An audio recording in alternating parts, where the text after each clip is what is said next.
Welcome to the Untold Tales audio anthologies.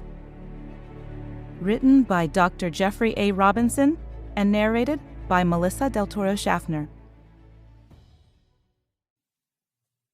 The final lesson. There are two problems with free will. First, as long as people have the freedom of choice, they have the ability to make bad decisions that hurt other people. Second, some people have to learn the hard way, by making mistakes themselves. Wouldn't it be nice if there were a safe way for people to learn without hurting others? Dr. Warren Hastings supervised the arrival of the last busload of convicts from the state penitentiary and watched as members of his security staff escorted them to the biostasis chambers that waited for them. The large glass and steel chambers resembled a cross between cocoons and coffins, except for the console of lights and computer displays adjacent to each unit. Rows of the individual life support units stretched the length of the facility. The scene of hundreds of men and women apparently sleeping peacefully in each one was oddly disturbing to the facility's director. He knew they were alive and well, sedated and sleeping peacefully in a near-dream state. Still, the sensation of being surrounded by hundreds of coffins haunted him. In all, more than 400 of these state-of-the-art somnotutorial units waited to begin the new experimental reconditioning treatments, which had finally been approved by the state legislature. When the last inmate was strapped into his personal life support chamber, injected with sedatives, and fitted with delicate cranial connections, Dr. Hastings escorted the representatives from the State Bureau of Prisons to the main control room where this grand experiment would begin.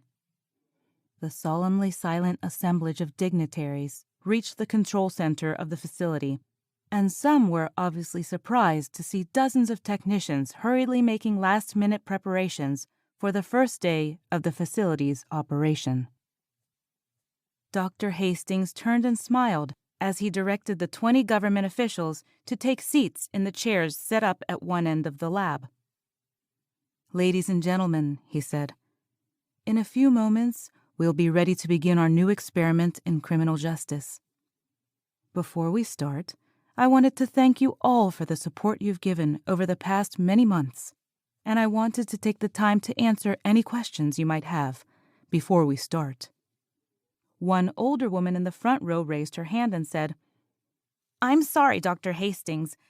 My name is Janet Norris, and I'm a last-minute replacement for Ben Atkins, the director of the State Parole Board, who couldn't attend today for reasons of health.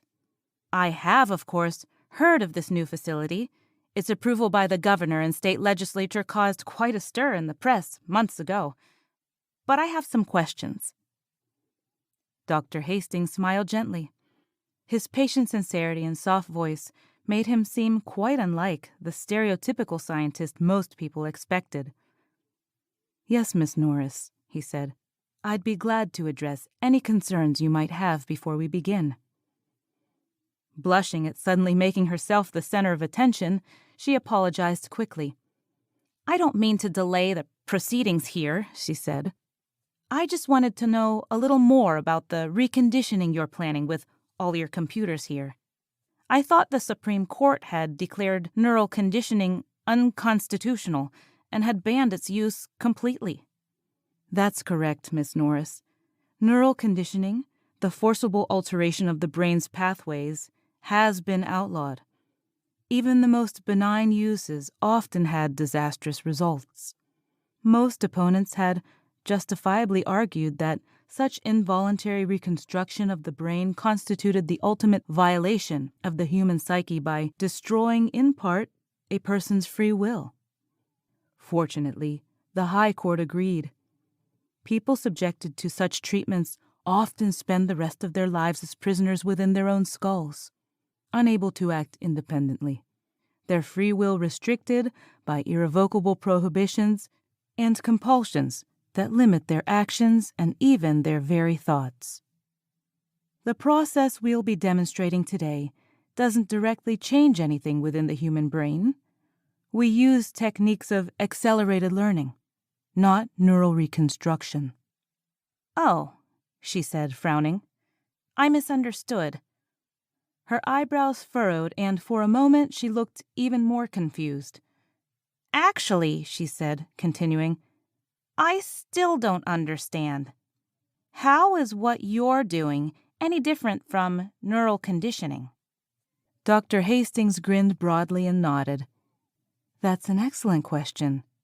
I wish others were so forthright with their questions. Most people assume the two approaches are the same when they are not. Let me explain." Miss Norris sat back and relaxed. The facility director seemed more like a teacher or a storyteller than a scientist, and soon had his audience listening raptly to his explanation. In the last several decades, we've learned a tremendous amount about the human brain. We can tap directly into an individual brain and examine in remarkable detail the processes that underlie human thought. We've even discovered how to change the brain's wiring and alter both memory and perception. Unfortunately, when we do so, we often do irreparable harm. The brain, you see, is incredibly delicate and inconceivably complex. Our efforts to alter memory and personality are still relatively crude. Changing someone's personality is like erasing the face off of Leonardo da Vinci's Mona Lisa and redrawing it with a child's crayon. Even with the greatest care, the reconstructed sections don't match the rest of the brain. People subjected to such reconstruction sometimes lose all sense of initiative and creativity. They often lose the passion, which is the true essence of individuality. While we can erase tendencies to commit violence, to lie, steal, or even hate, we also inevitably destroy an individual's ability to care, to empathize with others, to love. Ms. Norris nodded silently. "Over the years," continued Hastings, "we've learned that you cannot talk or argue away someone's basic personality. You cannot teach someone to be different than they already are. Logic cannot dispel prejudice. Reason cannot displace emotion because, fundamentally, logic and reason didn't put them there. An individual's personality is simply the sum of all the decisions he's ever made, or all the questions he's ever asked. The true shaping or reshaping of a personality is based upon experiential learning. That's why efforts to rehabilitate criminals have failed so significantly, despite technological breakthroughs. Neural rehabilitation doesn't work. Unfortunately, neither does simple imprisonment. Criminals learn little or nothing as the result of physical incarceration. If they learn anything at all, it's not constructive. Their association with other convicts like themselves usually just reinforces the habits and behaviors which led them into prison in the first place. What we plan to do is give criminals new experiences and let them learn new behaviors to replace their old ones." "But won't that take a lot of time and money? And how will your work here give them new experiences?" asked Miss Norris. "Miss Norris, have you heard of the advances in virtual reality over the past years? Through the use of transdural neural induction, we can tap directly into the brain and simulate every human sensation: sight, hearing, touch, smell, even taste." "Of course," she replied, "and I've heard VR is one reason we've had such a rapid increase in crime. Many criminals are VR addicts, wireheads, and they've spent most of their lives trapped in perverted or violent illusionary worlds." "That's right," replied Hastings. "People in VR are exposed to artificial experiences in which there are no consequences to their actions. In their VR games, they are rewarded for developing behaviors which are, frankly, quite antisocial. But what they learn and what they become is all based upon those experiences. What we're going to do is much the same thing, except we'll control the experiences they have to teach them different things. Each of the convicts brought to this facility will spend as much time as it takes to relearn different behaviors, positive, constructive ones. They'll essentially regrow new, more balanced personalities. Miss Norris looked worried. But won't that take a long time? Wouldn't you have to keep them here years? Dr. Hastings smiled widely again. Normally you'd be right, he said, but remember what I told you. We've learned a lot about the structure of the human brain and its internal chemistry.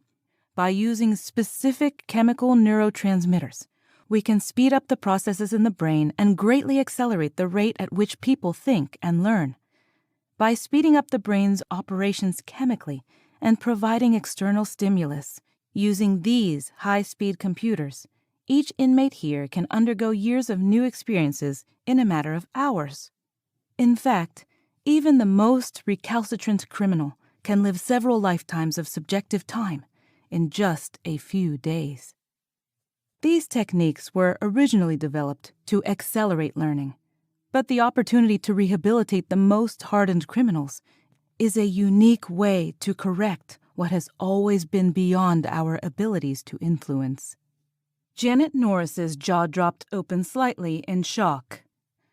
I didn't know. You mean these convicts are going to experience years of punishment in a matter of days? Wouldn't that be cruel and unusual? No, not at all, countered Hastings. Their experiences won't be punishment. Each criminal has been given a mnemonic block, which prevents them from accessing current memories. They won't remember their criminals. They won't remember their crimes. Inside these chambers, they'll live out entirely new lives directed and controlled by these computers. This facility houses one of the largest and most expensive collections of computing power ever assembled. Each processing unit will provide a VR world that's completely real to the subject. The test subjects will learn the consequences of their actions, the difference between right and wrong. In each isolated world, they'll be able to act and think as if their surroundings were real. Indeed, they will think these worlds are reality. They'll be able to make decisions of their own free will and act for good or ill without risking harm to anyone. However, unlike the VR games to which many of them were addicted, they won't be rewarded for bad behavior. They'll live to see and experience the consequences of their own actions, even though the results might take many subjective years for them. The treatment won't be cruel. It'll be as realistic as we can make it. In many cases, as you suspect, it may take subjective lifetimes to correct behaviors that have become so ingrained. Remember, he said in a lecturing mode, a personality only grows from the experiences individuals face during their lives. We hope that by the time most of these criminals leave here, they'll have learned lessons most of us take a lifetime to learn. It may take them a very long subjective time, but that's probably the only way to really acquire wisdom. What we're offering them here are new opportunities and new experiences, a whole new life. Ms. Norris bit her lip briefly and, after a moment's hesitation, asked, "But how can you be sure this will work?" "Because I have already undergone this entire process," said Dr. Hastings. "While working with the program modelers, I lived for many months within these simulations. We've crafted worlds of incredible complexity, worlds that are amazingly detailed and complex. They are realistic beyond anything VR technology has ever envisioned. In the past 12 months, I've spent nearly 1,000 subjective years inside these simulations, adjusting and tuning the worlds these men will live in. I know better than anyone else alive how important this is, for I myself have been changed." The audience sat, stunned. Dr. Hastings' passion and conviction swayed them. Even if they did not completely believe him, each of them silently hoped his experiments would work. When it seemed no one else was going to ask any more questions, Dr. Hastings turned and motioned to one of the members of his staff. Before he could give any instructions, however, a bright light suddenly appeared in the center of the room. Raising his hand to shield his eyes from the blinding glare, he squinted and managed to make out the outline of a being standing in the brilliant radiance. "I'm sorry, Dr. Hastings," said a resounding yet soundless voice. "I'm afraid I can't permit this experiment to proceed." Who are you?" stuttered Hastings. "I am a messenger," came the reply. Unable to see the being clearly, Dr. Hastings looked around and was stunned to find everyone in the facility immobile, as if frozen in place. No, not everyone, he thought, correcting himself. A few others were moving, and like him shielded their eyes from the painfully intense light in the center of the room.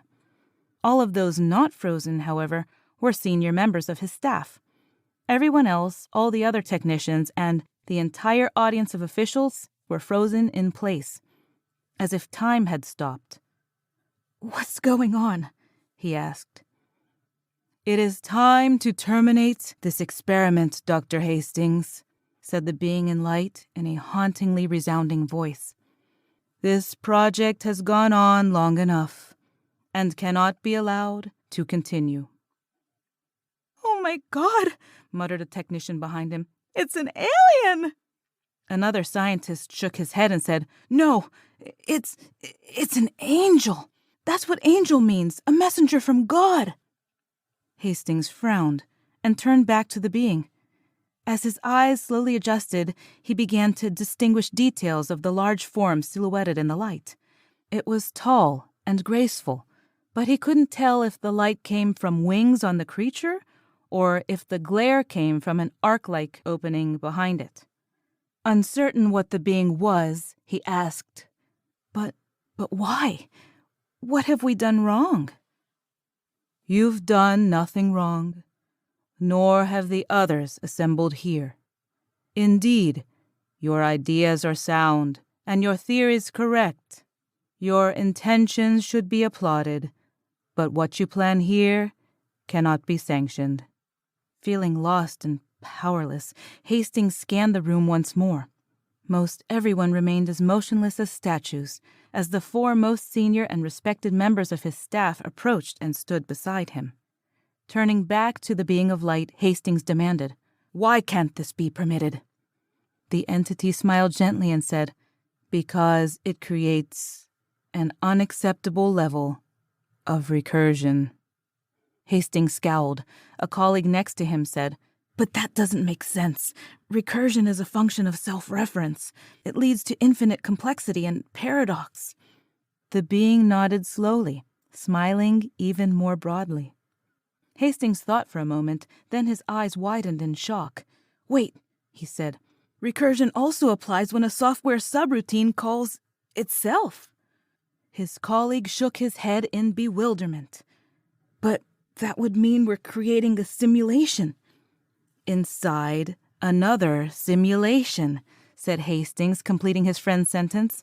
A stunned expression of shock and horror accompanied his realization. The being nodded for a final time. "That's correct," it said. "It's time to go now. You've learned enough lessons here." And with that comment, the being waved its arm. In a soundless flash of light, Dr. Hastings and those senior members of his staff who had witnessed the visitation disappeared, along with all the computers in the room. The brightness faded and time resumed its course, leaving the remaining members of the audience confused and blinking in amazement as they struggled unsuccessfully to understand what had just occurred. Thank you for listening. We love our listeners, fans, and patrons. If you loved what you heard, please like and subscribe to our audio anthology, and consider visiting our Patreon site at www.patreon.com/Melissa Del Toro voiceover, which you can find listed in the show notes for this episode.